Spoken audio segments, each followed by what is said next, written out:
nós estamos reiniciando o programa Pensar Mineiro, no ano de 2012, buscando cada vez mais consolidar essa ideia deste programa. Pensar são as iniciais de Programa de Educação Continuada para Nefrologistas e Serviços com Alunos Residentes.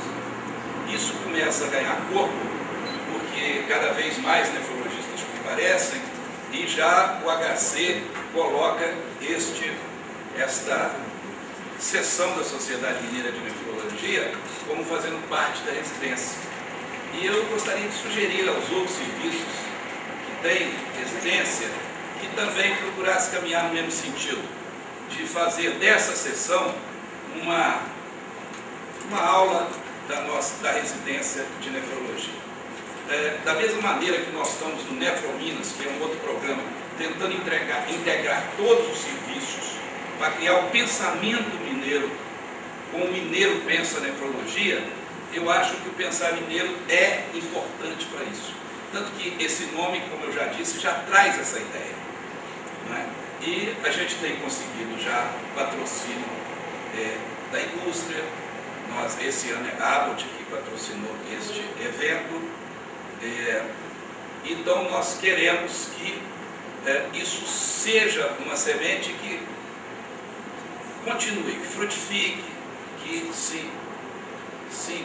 permaneça entre nós. A doutora Lília, esse ano, será a coordenadora do Pensar Mineiro.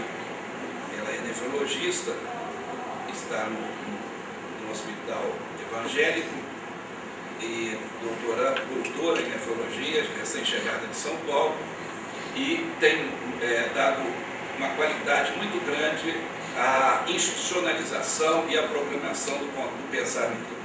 Então, a partir de agora, ela passa a ser, eu passo para ela a palavra para que ela fale sobre a aula de hoje. E reforço, por favor, a participação de todos. Tomem isso como de vocês, porque isso é nosso. A sociedade mineira tem que fazer isso, tem que trazer o conhecimento, tem que buscar os recursos da indústria, transformar isso em fatos de ensino para que nós possamos estar sempre atualizados, principalmente numa especialidade que evolui com a velocidade que a nefrologia está evoluindo. A atualização da nefrologia hoje não é um capricho, é uma necessidade de sobrevivência do nefrologista.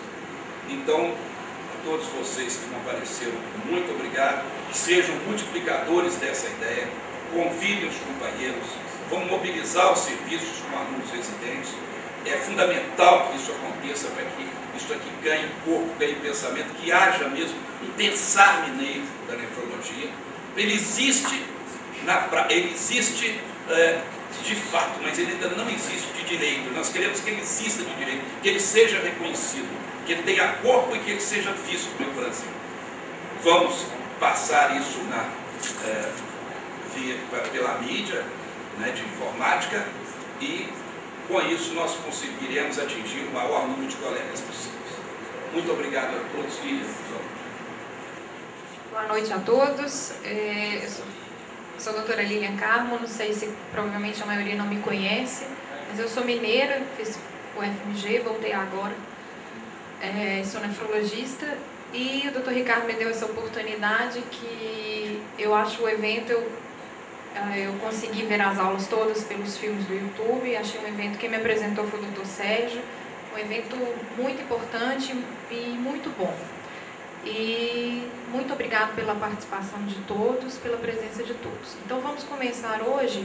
O caso vai ser apresentado pelo Hospital São Jorge de Deus, de Divinópolis, o Dr. Eduardo Matar. Ele vai ter 15 minutos para apresentar o caso clínico.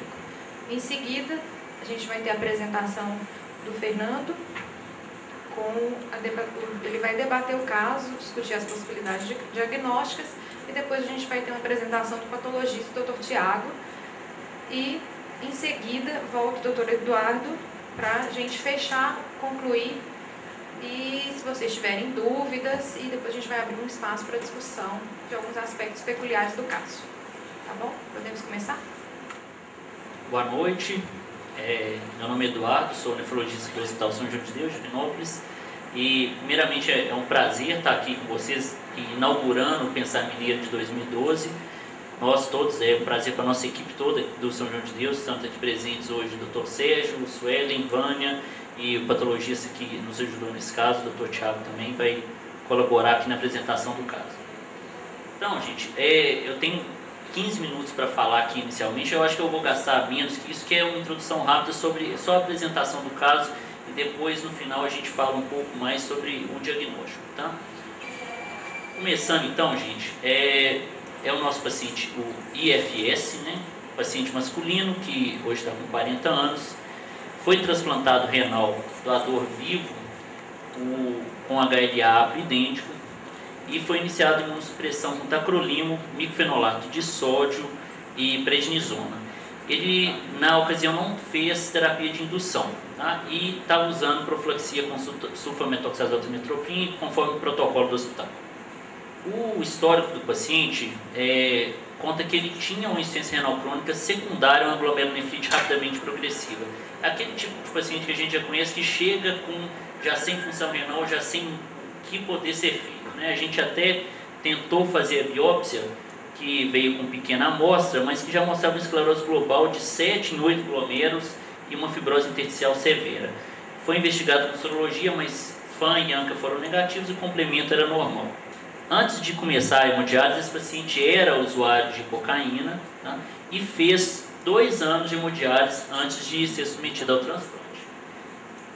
Durante as sessões de hemodiálise era muito frequente ele ter episódios de infecção de via aérea superior e usava muito frequentemente antibióticos. Logo depois do transplante, ele teve sinais clínicos de rejeição celular aguda e foi feito pulsoterapia com metilprednisolona. A gente considerou sinais clínicos, só para saber, o aumento da creatinina e teve aumento dos índices de resistividade ao topo. Ele também desenvolveu um diabetes após o transplante e aí começou uma sequência de infecções sucessivas e vocês vão ver assim, quão imunossuprimido esse paciente era, né? Com 2 meses de pós-operatório, ele teve varicela zoster, que foi tratado com aciclovir. Com 4 meses, ele foi tratado para herpes genital, que foi uma infecção que recorreu várias vezes. Já com 5 meses, esse paciente foi internado no hospital para tratamento de citomegalovírus. Ele tinha antigenemia positiva, na ocasião apresentava leucocitose, estava febril, tinha tosse, diarreia e teve uma descompensação glicêmica também, as glicemias elevaram bastante. Foi iniciado tratamento com ganciclovir. Durante essa mesma internação, esse paciente começou com um quadro de hemoptóico, dor pleurítica e o raio-x de tórax mostrava uma consolidação, especialmente em ápice pulmonar. E foi iniciado o tratamento do protocolo do hospital também com ceftriaxoniase e azitromicina. Ele não teve boa resposta, continuou febril, continuou hemoptóico, a gente trocou, pensando que pudesse ser uma bactéria mais resistente, que está sendo muito frequente no nosso hospital, a gente trocou para a piperacilina tazobactam.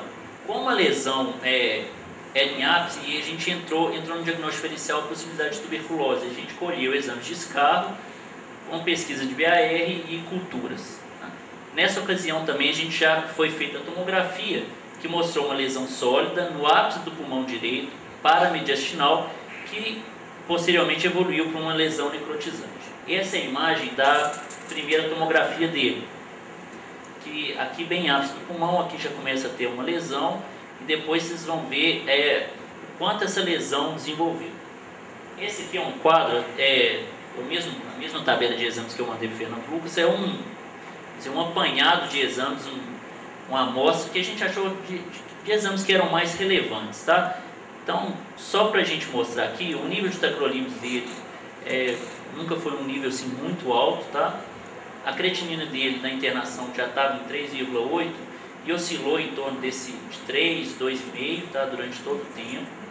Enzimas hepáticas eram um pouco elevadas, mas não chamavam muita atenção. Tinha albumina baixa, hemoglobina em torno de 9 e chegou a cair bastante, aqui em torno de 7, 5,4.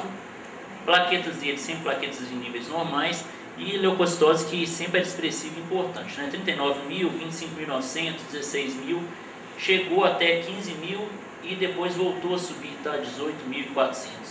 E algumas vezes a leucocitose apresentava desvio para a esquerda na presença de mais bastonites. Por hora ele tinha alguns eosinófilos no sangue periférico, hora não tinha, tá? Monócito também não chamava atenção. A hemocultura dele, tanto da admissão quanto uma posterior, ambas foram negativas, tá? PCR sempre foi alta, glicose era elevada no paciente, ele era diabético, ficou diabético depois do transplante. O exame de urina inicialmente não tinha proteinúria, tá? E depois começou a aparecer proteinúria. Por proteinúria, traços aqui, não tinha piócitos ou então hematúria importante, e no final da internação já tinha proteinúria 3 cruzes, talvez pela já redução da imunossupressão que a gente teve, começando a ter sinais de nefropatia crônica do enxerto. A urocultura foi negativa e um exame de scar bem posterior do dia 24 apresentou cândida. Essa aqui é outra imagem do pulmão, já uma imagem mais posterior, mais ou menos umas 2, 3 semanas depois daquela imagem que eu mostrei inicialmente. Já mostra já um pulmão já retraído, espessamento pleural, e são esses os cortes, tá? Já é um pulmão que está todo já apresentando já focos de necrose, e nesse ponto ele já tinha evoluído mal, passou pelo CTI há algum tempo e não estava respondendo ao tratamento antibiótico. Foi quando a gente começou a conversar com a cirurgia torácica sobre a possibilidade de abordar esse pulmão. Continuando aqui, mais imagens, uma imagem ainda posterior ainda, tá? Já com o pulmão direito todo tomado já, tá? Continuando, gente, nessa internação mesmo com os resultados do escarro e do BAR, que na época não mostraram alterações, e a gente sabe que isso demora também a cultura da micobactéria para crescer, a gente, pensando na possibilidade de tuberculose, iniciou o tratamento empírico, tá, com tuberculostático. O paciente não tolerou, teve piora, alterou enzimas hepáticas, e a gente suspendeu por hepatotoxicidade. Isso chegou a um resultado de exame de antígeno urinado com legionela que foi negativo, e depois que a cirurgia torácica resolveu abordar esse pulmão, fez uma toracotomia primeiro, mandou um material para cultura, esse material cresceu massa, tá? Foi começada a terapia com vancomicina para ele, mas mesmo assim ele evoluiu mal e teve que evoluir para pneumotomia total direita. Igual eu já mostrei lá nos exames, vocês viram que ele realmente evoluiu com nefropatia crônica do enxerto, provavelmente pela redução da imunossupressão. E como que está o caso hoje, né? Hoje, 2 anos após o tratamento, ele voltou para hemodiálise, evoluiu mesmo com falência do enxerto, mas hoje ele está clinicamente bem, está ativo e acompanha com um pneumologista regularmente. Agora vamos discutir um pouco os achados com o Dr. Fernando Lucas, depois a gente discute com o Dr. Tiago o anatopatológico. Boa noite a todos. Em primeiro lugar, eu queria parabenizar a Lília pela organização do Pensar. A chegada dela é muito bem-vinda aí, viu, Lília? Renovou os ares aí dessa sociedade. Na verdade, esse caso, para variar, o caso que o Sérgio traz é sempre um desafio, né? E esse caso em particular ele é diferente, porque ele não é um caso de glomerulopatia, como vocês viram. A gente atualmente no Pensar Mineiro está acostumado a lidar com o raciocínio clínico aplicado à glomerulopatia. Aqui não. Uma vez eu escutei o Valério dizer que a nefrologia é a filha dileta da medicina interna. E isso no transplante é uma verdade absoluta. Então, o que nós vamos discutir aqui, na verdade, nós vamos discorrer um raciocínio clínico muito mais aplicado à medicina interna do que propriamente à nefrologia. Mas vamos lá, vamos encarar essa, Sérgio. Então, na verdade, assim, eu vou desenvolver o meu raciocínio clínico usando uma estratégia que visa eleger o principal problema desse paciente. É o que se convenciona chamar de abordagem baseada em problema. Então, vou dar uma espremida nesse caso para a gente poder elencar qual que é o principal problema desse paciente. Como vocês viram, é um paciente de 40 anos, transplantado de rim com imunossupressão inicial habitual. Tacrolimus, bicfenolato e prednisona. Ele usou alta dose de corticoide, o que a gente chama de pulsoterapia, na primeira semana pós-transplante, para um tratamento presuntivo de rejeição aguda. A partir do 2º mês, ele começou a ter marcadores clínicos de uma superimunossupressão. Então, ele desenvolveu zoster, herpes simples. No 5º mês, ele foi tratado para CMV, um vírus imunomodulador, também mais um marcador clínico de uma imunossupressão excessiva. No 6º mês ele teve um quadro de pneumonia, na verdade a gente pode pensar como uma pneumonia grave, e foi iniciado um esquema habitual para pneumonia grave, ceftriaxona e azitromicina. Como um corolário geral do paciente da pneumonia que não melhora com antibiótico terapia convencional no doente imunossuprimido, pensou-se tuberculose, mas foi iniciada a terapia de prova, mas ele não tolerou. 3 semanas depois do início do quadro respiratório, ele evoluiu com uma franca insuficiência respiratória, sepse e necessidade de suporte intensivo. Aqui foi começado uma antibioterapia mais pesada, de amplo espectro, e depois ele evoluiu com um quadro clássico aí de pneumonia necrotizante, precisando de intervenção cirúrgica agressiva, evoluindo até para pneumectomia total. Então, o problema que eu elegi para esse cara, cada um de nós pode eleger o seu, mas foi esse aqui, ó. É a abordagem do infiltrado pulmonar cavitado ou da pneumonia necrotizante no doente imunossuprimido. Esse é o problema que eu vou tratar aqui com vocês agora. Então, toda vez que você tiver um infiltrado pulmonar cavitado, isso significa necrose do parênquima. E tem alguns agentes que têm especial predileção para provocar necrose. Os agentes mais comuns são as bactérias de alta virulência, em primeiro lugar o pneumococo. Então, ele é o principal agente das pneumonias necrotizantes. Seguido do estáfilo, e hoje está emergindo, principalmente na população de imunossuprimidos, o que a gente chama de CA-MARSA, que é o estáfilo MARSA comunitário. É possível. A Klebsiella e os anaeróbios. Lembrar que o abscesso pulmonar é um tipo de infecção necrotizante do pulmão. Os outros agentes são o que eu chamei aqui de bactérias oportunistas. Nocardia e Rhodococcus, depois eu vou falar um pouquinho para vocês. As micobactérias, sempre no nosso meio, né? A micobactéria tuberculose, fungo, principalmente pensar na aspergilose invasiva e na pneumocistose, e malignidade é sempre um diagnóstico diferencial importante, seja linfoma, que inclusive é aventado no diagnóstico diferencial tomográfico para esse paciente, e o carcinoma. Você também pode tentar inferir qual é o agente, sabendo qual que é o braço da imunidade que está doente. Se for principalmente a imunidade humoral, você pensa mais em bactéria. Quando é imunidade, quando o braço doente é o braço celular, você pensa em vírus, fungo, micobactéria e protozoário. Outra chave diagnóstica importante é o paciente neutropênico. Então, toda vez que você estiver diante de um paciente com infiltrado pulmonar cavitado neutropênico, isso abre a porta para o estáfilo, para o aspergillus, para a cândida e para os gram-negativos. E por fim, existe um gráfico que é clássico em transplante, você pode inferir o agente a partir do momento pós-transplante que o doente está. As infecções mais precoces fazem a gente pensar mais em bactéria, e a partir do 2º mês a gente pensa mais em CMV, na pneumocistose, fungo, bactéria oportunista, nocardia e Rhodococcus, e em micobacteriose. Lembrando que com a profilaxia, que cada vez mais tem indicações liberais, né? O Bactrim para a pneumocistose é universal, e o CMV também a gente usa com uma certa frequência. Esses agentes eles têm uma redução relativa da sua incidência.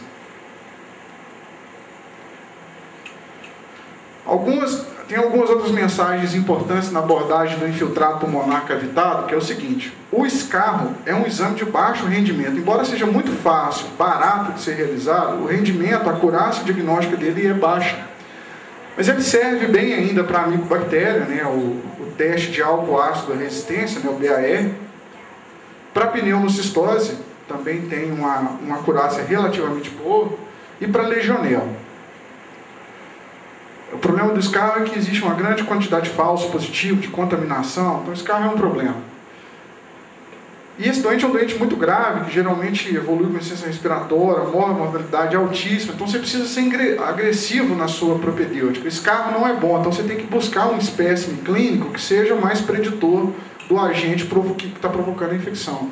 Aí vale a pena você precocemente fazer uma fibrobroncoscopia com lavado, uma abordagem propedêutica esquecida, mas que é muito útil, relativamente fácil de fazer, com poucas complicações, é a aspiração transtorácica, porque ela pega um espécime estéreo, né? Então, se você recupera o agente que atualmente é estéreo, então se você pega um agente ali, esse exame é altamente preditivo do causador da infecção.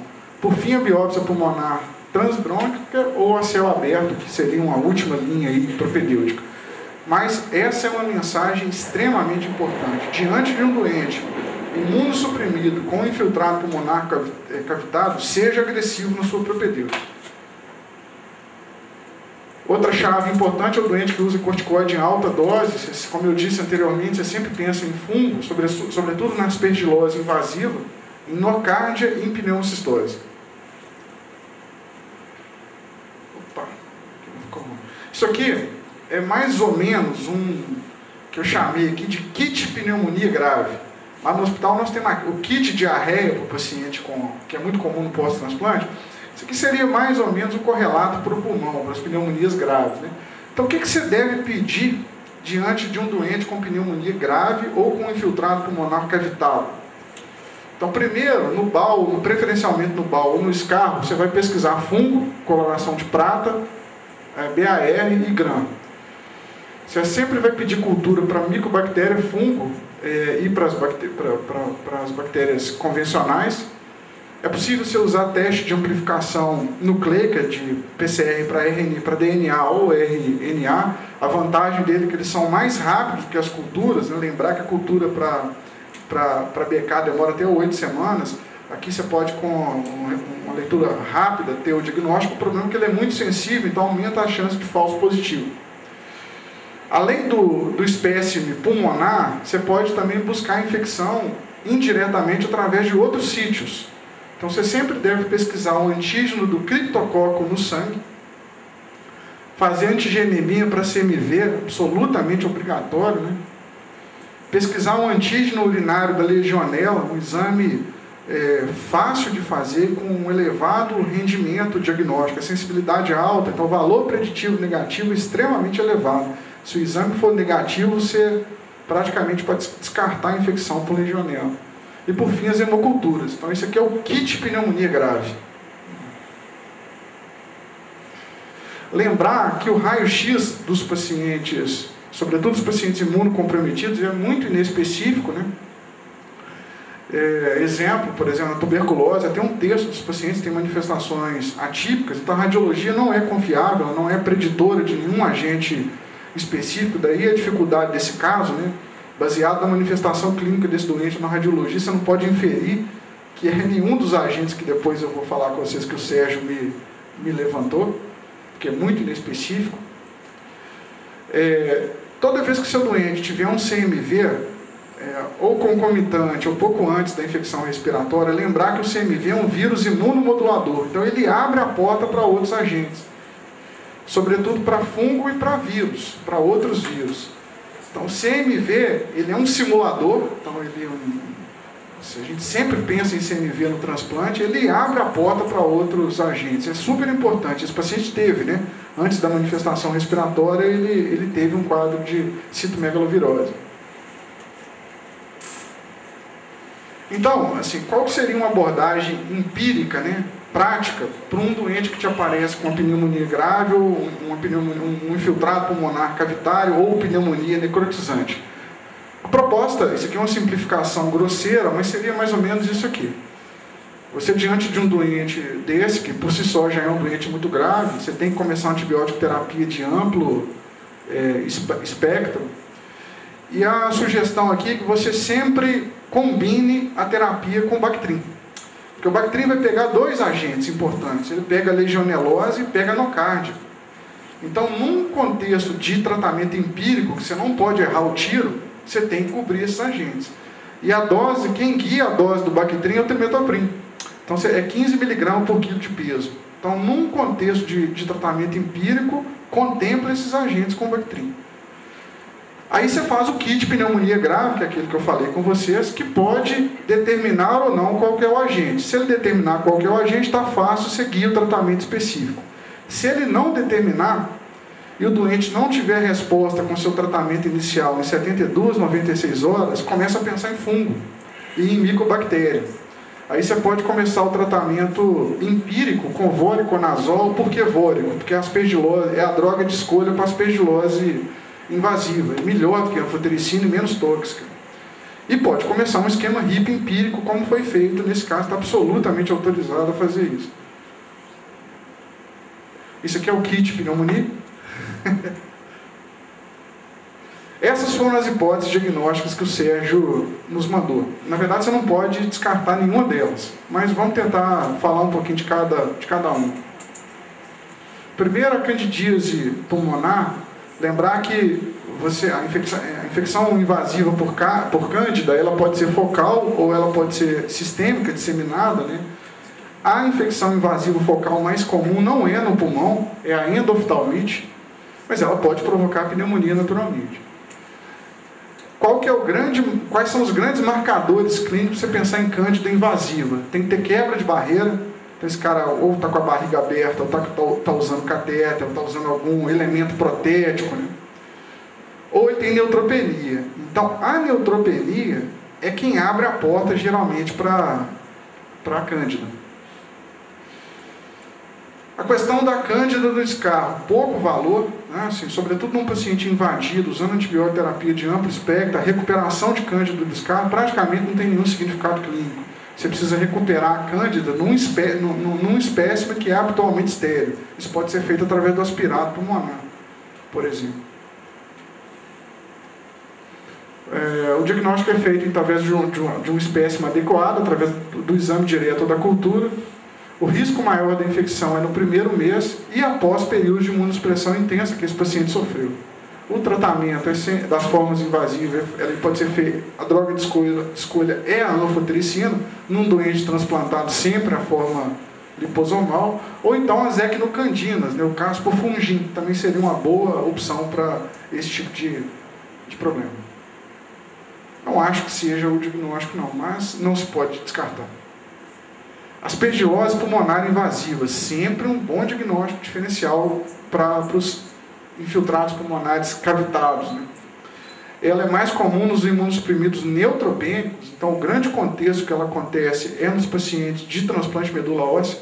Então são os hematologistas que lidam mais com aspergilose, a gente lida pouco porque a gente habitualmente não tem neutropenia na julgada da nossa imunossupressão, mas não se pode descartar de jeito nenhum. Existe uma descrição de um sinal relativamente específico na tomografia, que é o chamado sinal do halo, né? Que é uma imagem mais característica da fase inicial, e na fase tardia você pode ter um sequestro necrótico na TC, que também sugere. Tem uma tomografia tardia que você não mostrou, né? Que o radiologista, isso aí foi feito um ano depois, um pouco mais de um ano depois da pneumectomia. O cara pegou o pulmão esquerdo e nessa tomografia tardia, ele sugere possibilidade de foco de aspergilose invasiva no exame tardio, um ano depois da pneumectomia desse doente. Embora a descrição que ele faça não seja essa mais típica da doença tardia. Lembrar que a detecção do fungo é sempre baixa, né? Você só vai recuperar o aspergilo em cerca de 1/3 dos pacientes. E esse diagnóstico, como ele é muito difícil, existe uma necessidade de tentar teste rápido para recuperar o aspergilo, para diagnosticar o aspergilo. Então existe um nome que aborígene, indígena, quase que impronunciável, né? A galactomanana no soro, né? Que tem uma boa acurácia diagnóstica, mas naturalmente ainda não está disponível para o uso clínico, né? Mas talvez ela venha ganhar algum espaço aí em virtude da boa característica operacional desse teste. Alta dose de corticoide e CMV são sempre fatores de risco. Esse paciente ele teve as duas coisas. O tratamento ele pode ser feito com anfotericina, com as ecnocandinas, mas a droga de escolha é o vórico. Então o voriconazol é uma droga altamente efetiva para tratar esse agente, mais do que a anfotericina, ela é menos tóxica. O problema de tudo desses agentes é o custo, né, que são extremamente caros.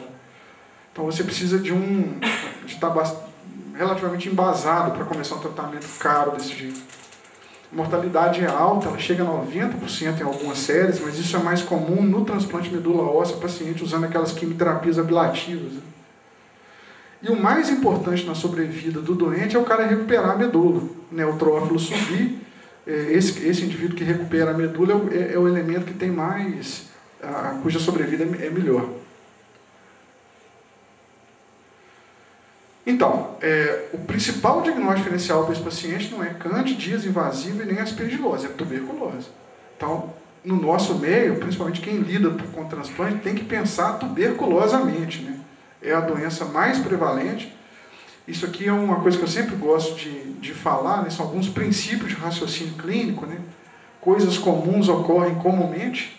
A corrida nem sempre é vencida pelos mais rápidos, nem a batalha pelos mais fortes, mas é sempre uma boa ideia apostar desse modo.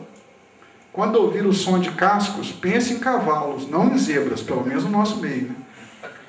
Aposte em manifestações incomuns de doenças comuns, por exemplo, manifestação atípica de tuberculose, em vez de manifestações comuns de doenças raras, né? O transplantador ele tende a pensar em raropatia, né?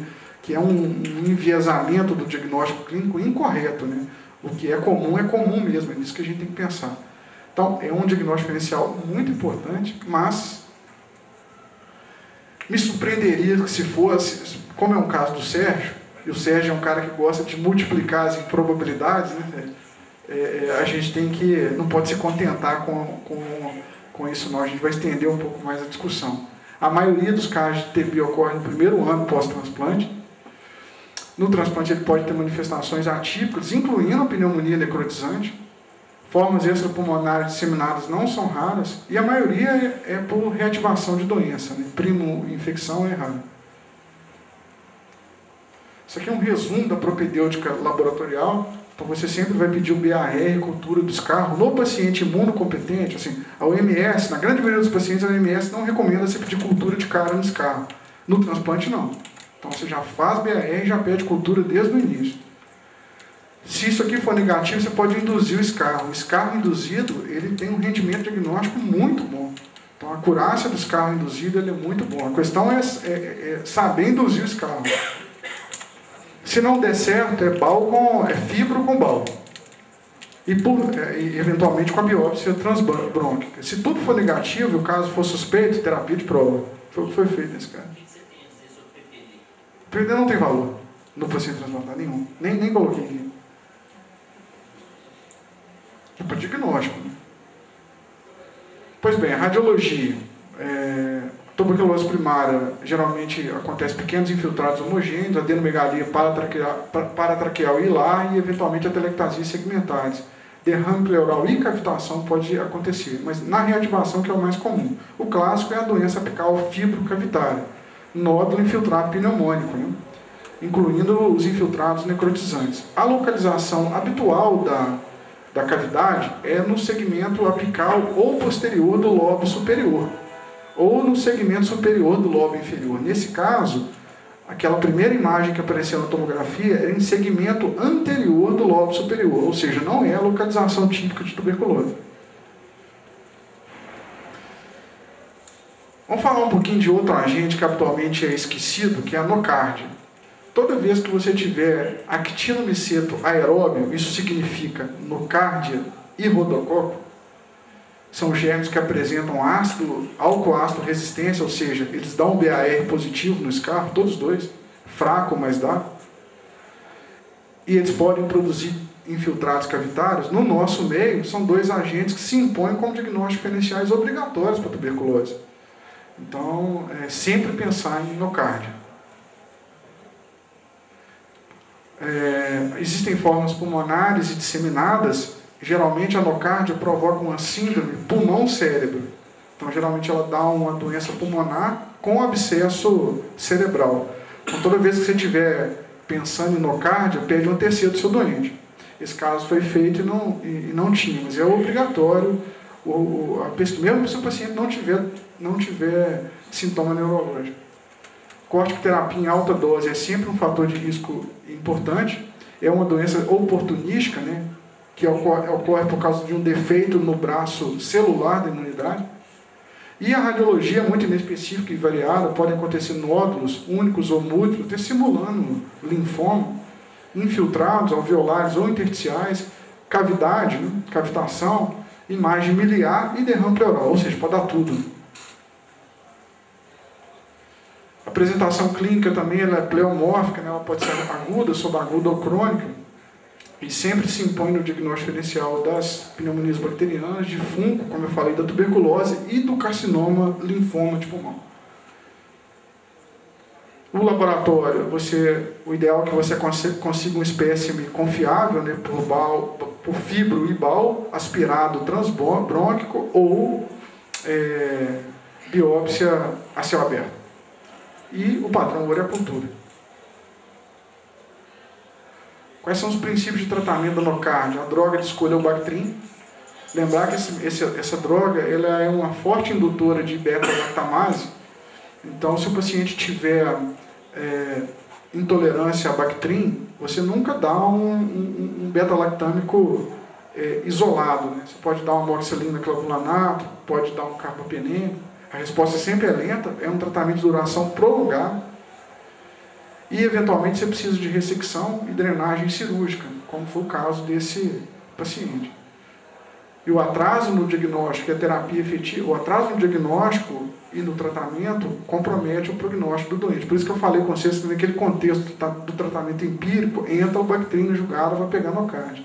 Então, esse é um outro importante diagnóstico diferencial para esse paciente. E, por fim, um agente basicamente esquecido no transplante, a gente pensa pouco nele, porque muitos dos antibióticos que a gente usa matam essa bactéria, então a gente não faz o diagnóstico, mas ele está acontecendo nos nossos pacientes. É o mesmo caso da nocardia.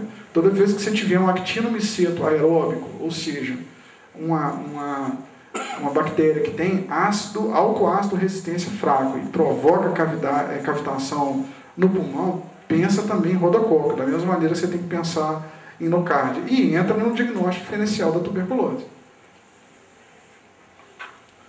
Para rodococo, você tem que ser invasivo. O escarro não é bom, você precisa de um espécime confiável. Normalmente você consegue isso através da aspiração transtorácica ou da biópsia transbrônquica, quando você está fazendo BAL. A radiologia inespecífica pode dar infiltrado, nódulo, inclusive simulando linfoma, como foi o caso desse paciente. Cavitações, pode dar pseudotumor e empiema. A patologia, geralmente se você encontra uma reação granulomatosa, tem substituição do parênquima por histiócito epitelioide com citoplasma granular eosinofílico abundante. Ela pode dar o rodococo pode provocar outras síndromes clínicas, por exemplo, sepse, osteomielite, nódulo cutâneo, pericardite, linfadenite. O tratamento é com quinolona, geralmente é a droga de escolha, mas vanco pega, carbapenêmico pega, doxiciclina pega e o Bactrim pega também. Isso aqui é uma procura no PubMed que eu cruzei pneumonia necrotizante e transplante renal. Tinha 12 trabalhos. Desses 12, dois deles eram citações de pneumonia provocada por rodococo. Era o mais prevalente nas 12, era o rodococo. Mas é claro que isso tem um viés de publicação, né, porque a pessoa publica geralmente o que é raro e tal, isso não reflete a prática clínica. Mas fica essa mensagem aí de que o rodococo é um agente esquecido e ele se impõe no diagnóstico diferencial. É um caso difícil, vocês viram, né, gente? É um caso de medicina interna, então um caso apropriado aí para o Dr. House, né? Mas eu tentei organizar as ideias aí para vocês. E vamos ver agora o que a patologia mostrou. Bom, eu gostaria de agradecer, né, por ter me convidado para estar aqui com vocês, debatendo esse caso. E vamos dar uma olhada aí no que aconteceu.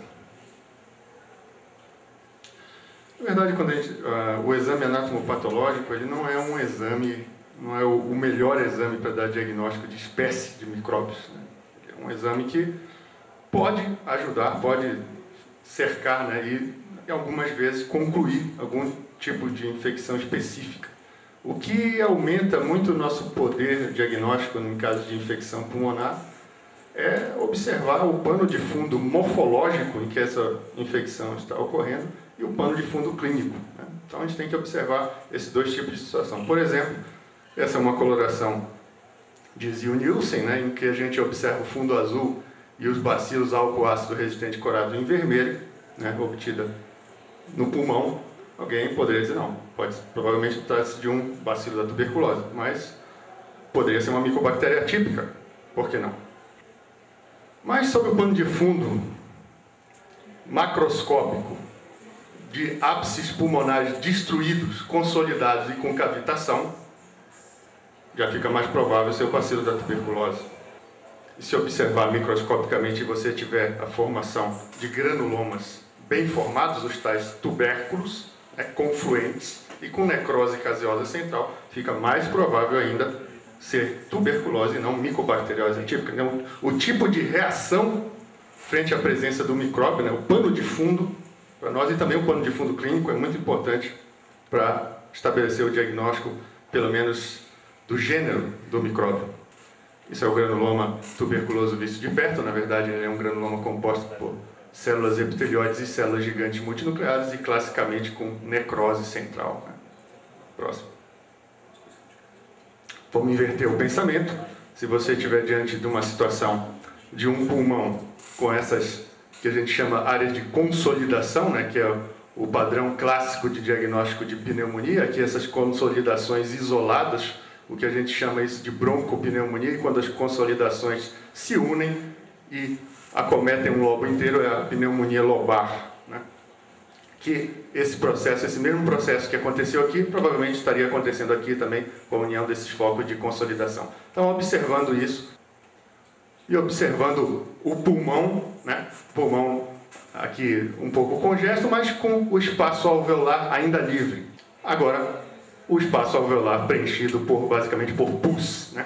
Então, isso é a clássica pneumonia aguda bacteriana. Se foi uma infecção adquirida na comunidade, posso presumir que foi uma pneumonia pneumocócica, e associando basicamente o padrão de resposta à presença do micróbio, né, com o quadro clínico. Então, isso permite que a gente aumente o poder diagnóstico da anatomia patológica nos casos de infecção pulmonar.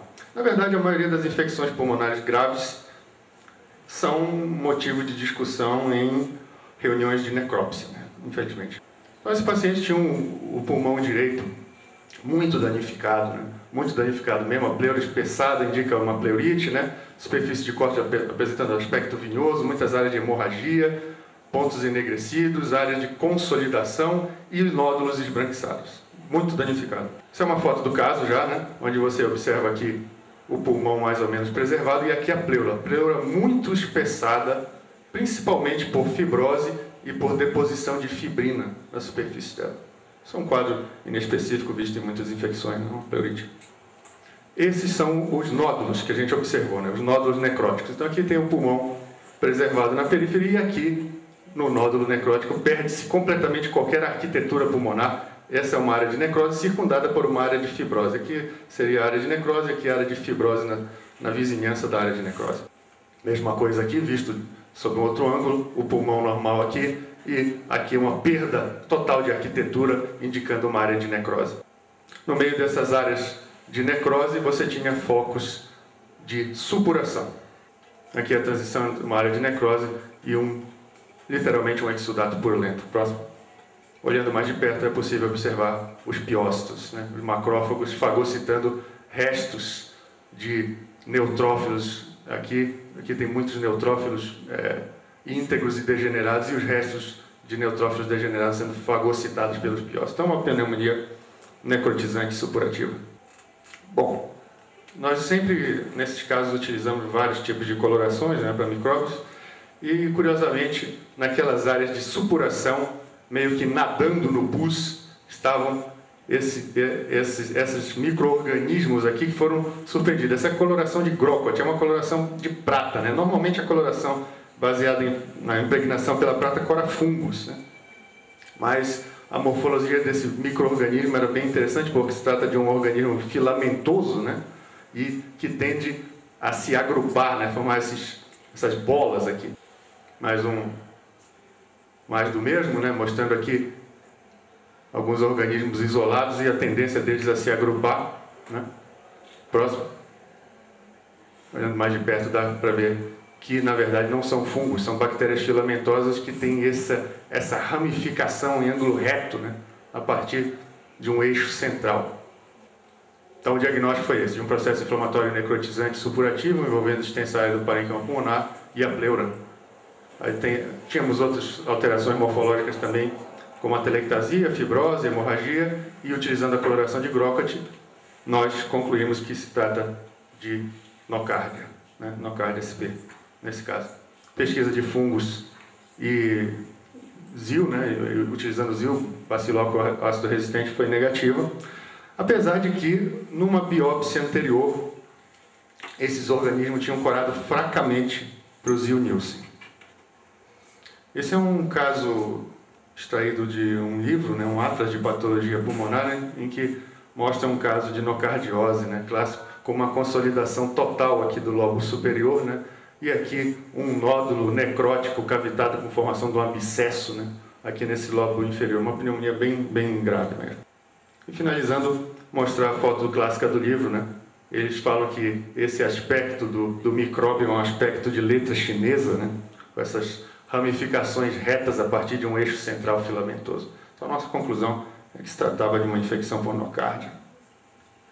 É só.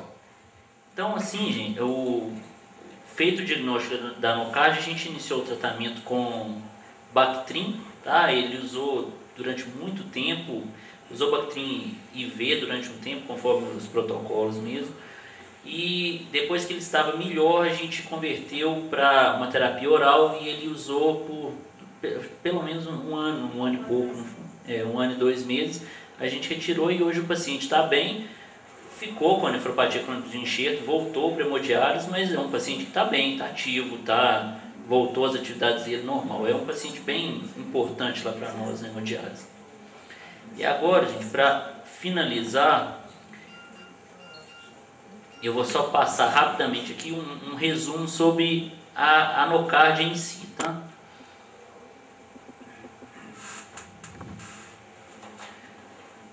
Só para a gente conhecer um pouco melhor o que é a nocardia, já que ela é incomum e a gente ouve falar pouco dela. Então, é exatamente isso. A nocardiose ela é incomum, tá? E a nocardiose é causada por um actinomiceto aeróbio, que é gram positivo, mas escora-se pouco ao gram, tá? Ele é aeróbio, do gênero nocardia, fracamente gram positivo, causa doença localizada ou sistêmica, ele tem um grande potencial para causar doença sistêmica, e é doença de imunossuprimido. 2/3 dos pacientes são imunossuprimidos. Igual eu falei que ela geralmente é sistêmica, ela pode se disseminar para qualquer órgão e tem tendência a recidivar e progredir a despeito da terapia. Então, por isso, a gente tem que tentar tratar durante tanto tempo assim, e manter o tratamento mesmo que o paciente melhore. Continuando, ela se aparenta como um bacilo filamentar e se diferencia dos actinomyces por ser um bacilo alcoácido resistente. Cresce em condições aeróbias e você vendo a bactéria, ela até apresenta... Inicialmente você pensa que aquilo pode ser uma hifa, né? Que inicialmente eles pensaram que fosse um fungo, mas depois, por análise molecular da parede, foi evidenciado que ela realmente era uma bactéria e foi classificada no gênero dos actinomycetos. Essa é uma imagem, tá? A bactéria filamentar também, tá? Que é um alcoácido resistente. E uma outra imagem também que mostra que ela se apresenta como delicada, filamentosa, tá? Ramificada, toda ramificada, fracamente gram positivo, que geralmente é indistinguível dos outros actinomycetos. Isso depende da coloração para você fazer a diferenciação. A microbiologia dela, continuando, gente, o gênero nocardia tem mais de 80 espécies. 33 delas já foram evidenciadas que causam doença em humanos.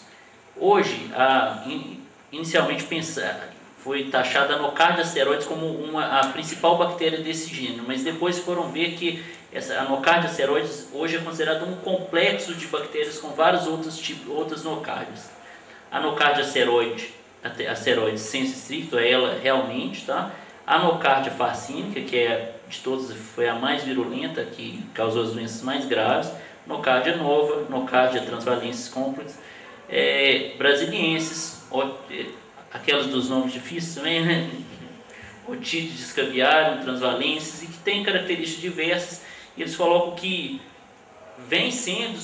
eles vêm descobrindo cada vez mais outras e outras espécies de nocardia. Então, novas espécies vão continuar a surgir assim, artigos mais antigos colocavam o nocárdio esteroides como uma espécie, e os mais recentes agora já colocam ela dentro de um complexo. Elas não fazem parte da flora normal, então sempre que ela crescer, ela é uma infecção, tá? Nunca é uma colonização, está encontrada no solo, e a inalação é a forma mais comum de infecção, porém existem outras formas, tá? Pode ser com ingestão causando doença gastrointestinal, pode ter inoculação direta na pele, que pode causar doença cutânea, inclusive o nosso paciente tinha algumas alterações cutâneas que poderiam ter sido causadas pela própria nocárdio, e também existe relato de transmissão nosocomial da nocardiose. A incidência dela nos Estados Unidos é de 500 a 1.000 casos por ano. Como sempre, a gente não tem estatística brasileira de nocárdio, né? Os fatores de risco, o Fernando já falou muito bem, e a gente já citou inicialmente que 2/3 dos pacientes são imunodeprimidos. Então, 64 pacientes são imunocomprometidos. O principal fator de risco para nocardiose é a terapia com corticoide.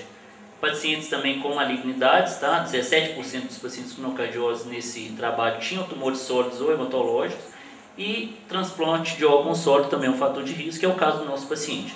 Principalmente no primeiro ano, o risco é maior em transplantes de pulmão e coração.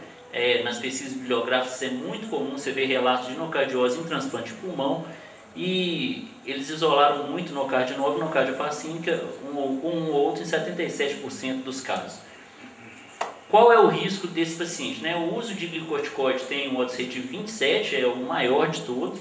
Se ele teve citomegalovírus, ele tem um odds rate de 6,9, e se tem nível alto de inibidor de calcineurina, de 5,8. Então, o nosso paciente encadrava nesses dois, senão que o nível de inibidor dele nunca foi um nível tão alto.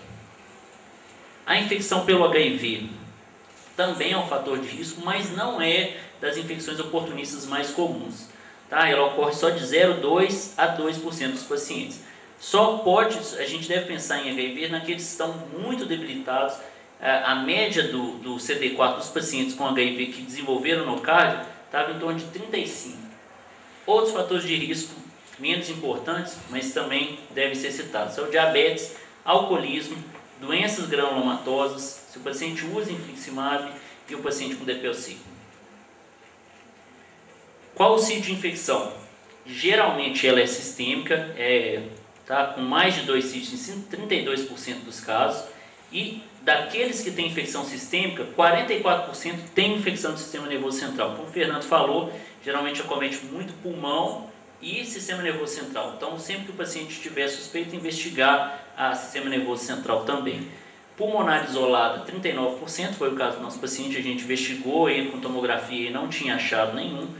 Sistema nervoso central isolado, 9%, a gente vê se tem sistema nervoso central, geralmente a infecção é sistêmica e disseminou para o sistema nervoso central. Cutâneo, linfocutâneo, 8%, e extrapulmonar, todos os outros em conjunto, 12%. Então, igual a gente já citou inicialmente, é uma infecção sistêmica com grande potencial de disseminação. A nocardiose pulmonar especificamente é o local inicial de infecção em 2/3 dos casos, e não é encontrado no trato respiratório. Então, se for encontrada, é infecção por nocárdio. Pode evoluir agudamente, subaguda ou cronicamente. Os sintomas são aqueles sintomas que a gente vê em qualquer infecção pulmonar, então é difícil da gente suspeitar só pela clínica. Febre, sudorese noturna, perda de peso, dispneia, tosse, hemoptise, dor pleurítica. 20% dos casos, na realidade, não acomete os pulmões, assim, 20% dos casos sistêmicos não vai ter acometimento pulmonar. E 50% dos casos pulmonares dissemina para outros órgãos, principalmente o sistema nervoso central. A imagem geralmente aparece nódulos simples ou múltiplos, pode aparecer massa, cavitação, pode ter infiltrado retículo nodular, infiltrado intersticial, consolidação, derrame. É fácil confundir com tuberculose porque é comum acometimento do lobo superior, e lembrar que a nocárdia é fracamente resistente ao ácido. Essa é uma imagem, tá? Tá aqui uma imagem com cavitação, tem até nível. Essa é uma coloração de Zio-Nielsen, também mostrando a nocárdia, tá? Com as ramificações, e ela é fracamente corada. Uma imagem tomográfica, que lembra bem a imagem que a gente teve no nosso paciente. Sobre a nocardia do sistema nervoso central, ela parece ter tropismo, 20% de todos os casos têm acometimento do sistema nervoso e 44% dos disseminados. Forma abscesso frequentemente, o paciente vai ter febre, cefaleia, ele pode ter febre, cefaleia, meningismo, convulsão ou algum déficit neurológico, pode ficar latente por muitos anos, por isso é importante a investigação. Tá? E o líquor é igual ao paciente com meningite bacteriana.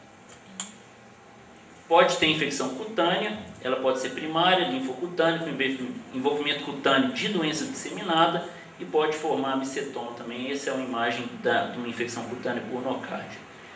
E a disseminada, ela é considerada disseminada quando ela acomete 2 sítios de infecção que não são contíguos.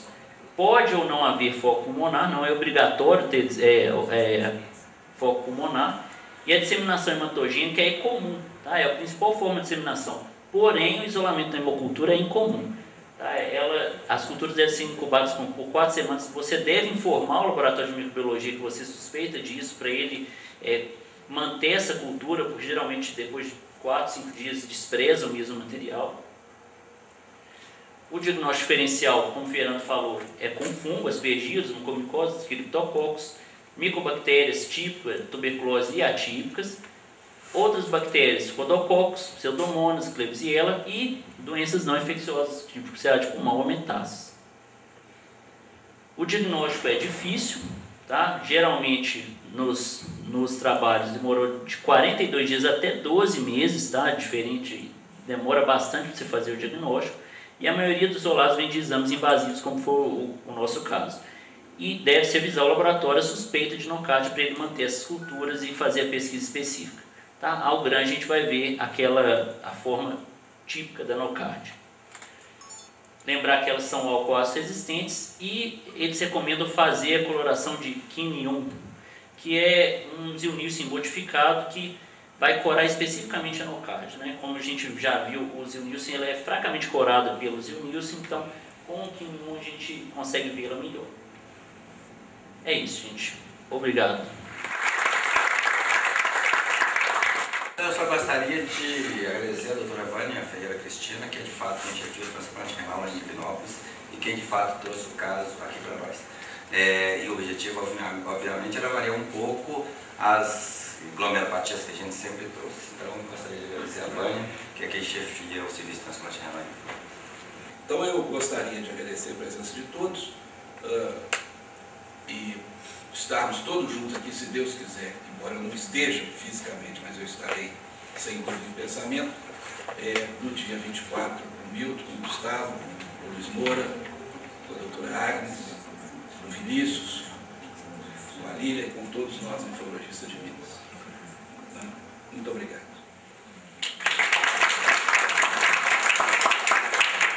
Gostaria de agradecer a presença de todos mais uma vez.